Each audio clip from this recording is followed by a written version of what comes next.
How's it going, card collecting community? This is Brent back at you with another edition of Near Mint Musings. Tonight we're going to dive into a sweet little pile of Twins and Senators cards that I was able to pick up at a local card show.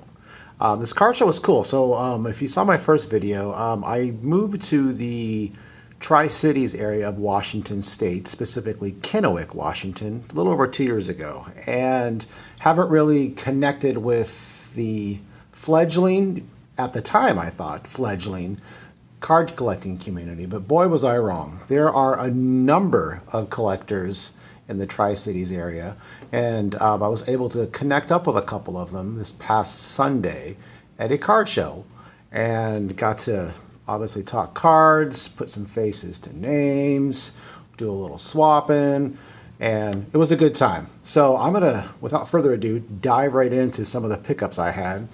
And a video with Twins and Senators would not be a video of Twins and Senators without a little Harmon Clayton to get you started. This is a nice upper deck patch card that I didn't have for my PC, so that's pretty sweet. So I'm gonna throw that at you.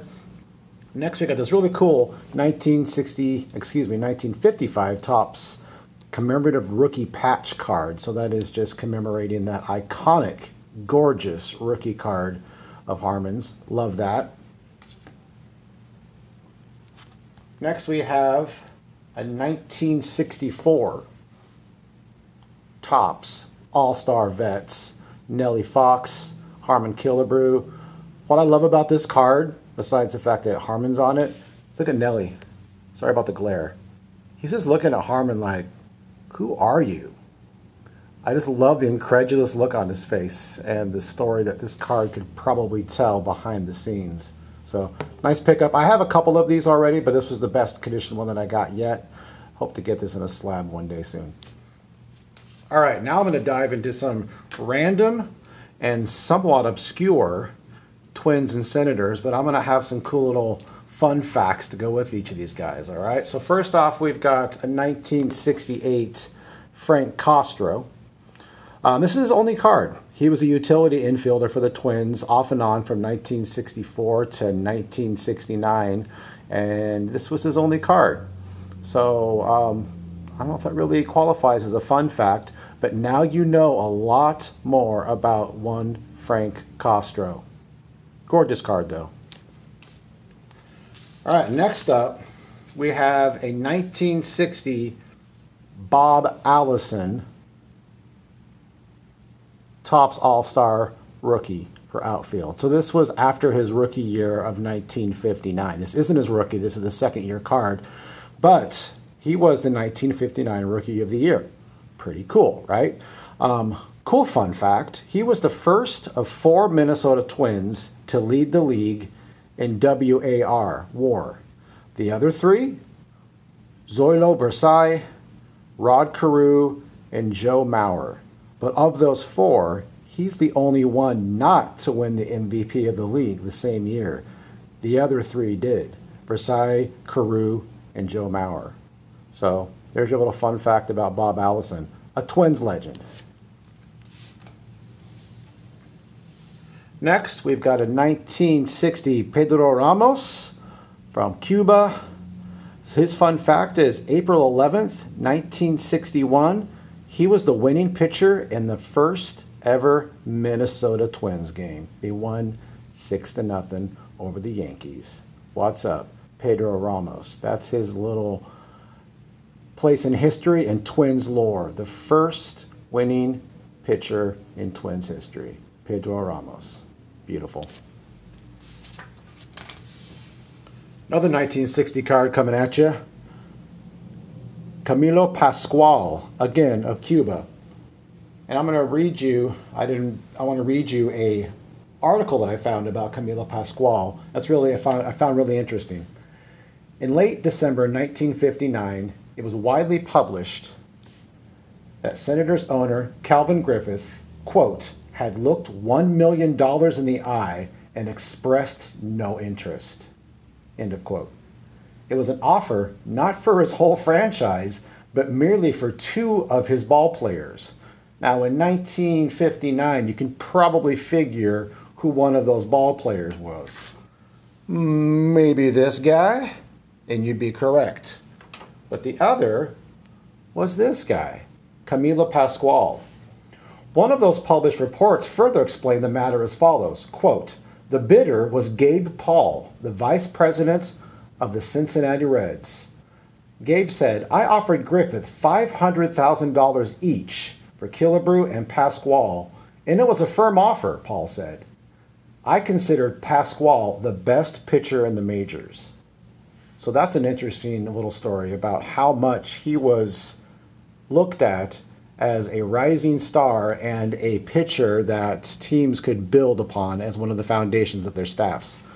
Another fun fact about Camilo is in April 18th, 1960, so the year of this card, opening day record, 15 strikeouts. So I guess that Gabe Paul of the Reds kind of knew what he was talking about, right? 15 strikeouts, opening day, April 18th, 1960. Cool fun fact about Pascual. And then one more I got here is in 1953. Look at this. Gosh dang it, these are beautiful cards. Clyde Klutz. K-L-U-T-T-Z.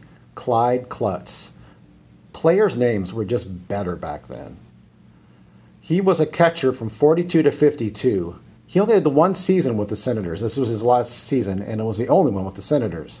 So his claim to fame, his fun fact, is not when he was a player, but actually he became a longtime scout with the KC Athletics and the New York Yankees. His claim to fame, he discovered and helped sign a catfish hunter, and actually was instrumental once he went to the Yankees of persuading Catfish to sign for the Yankees. So you Catfish Hunter fans out there, you can thank Clyde Klutz. A couple of slabs that I was able to pick up real quick. 1972, Jim Kaat, Twins legend, both on the field and behind the mic. So fun fact about him, this is, I'm going to read this off of Wikipedia, so I'm pretty sure it's accurate.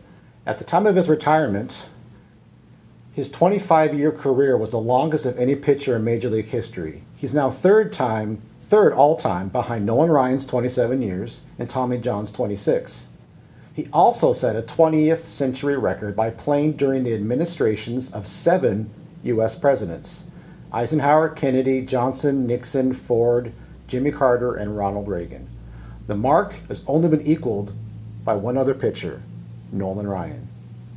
When Ryan retired in the 1993 season, it was the first year of Bill Clinton, and he was able to equal Jim Kaat's record.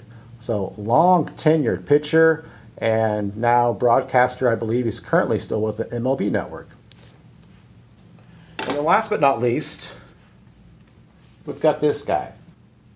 Now, I'm going to be a purist. This is the 1968 Topps Milton Bradley Ed Brinkman of the Senators. This isn't the Minnesota Twins Senators. If you know your history, when the Senators left to go to Minnesota, they were immediately replaced by a new franchise in Washington, and that team became the Texas Rangers. But I couldn't pass up on this. This is a PSA 4, and this is the yellow team letters. So the Senators down there, that's actually a rare variation. It should have been white. And in the 1968 Topps set, obviously known for Nolan Ryan rookie, Pete Rose rookie, and some others. Not Pete Rose rookie, Johnny Bench rookie, sorry. This is actually one of the more valuable cards if you can get it in a high PSA ranking. There's another card for the 68 sets, Mike McCormick, who was on the Giants. His is the reverse. If you have the white letters, then his is the short variation. The yellow was the regular. For Ed Brinkman, the white was the regular, and the yellow was the error. And these cards can run anywhere up to a PSA 9, can get you a good chunk of change. I got this one for a steal. I only got this for like $10, and it's worth a lot more than that. So really happy to pick up this kind of funky, rare card to fill my collection. Not a true Washington Senator, but hey, at least they got the cool Nationals, Walgreens logo on there. So that's kind of cool. Anyways, cool, fun little card. That was a lot of my pickups that I had this weekend, and I just wanted to share some of those with you, along with some cool, interesting trivia and fun facts to put in your bank of baseball minutia.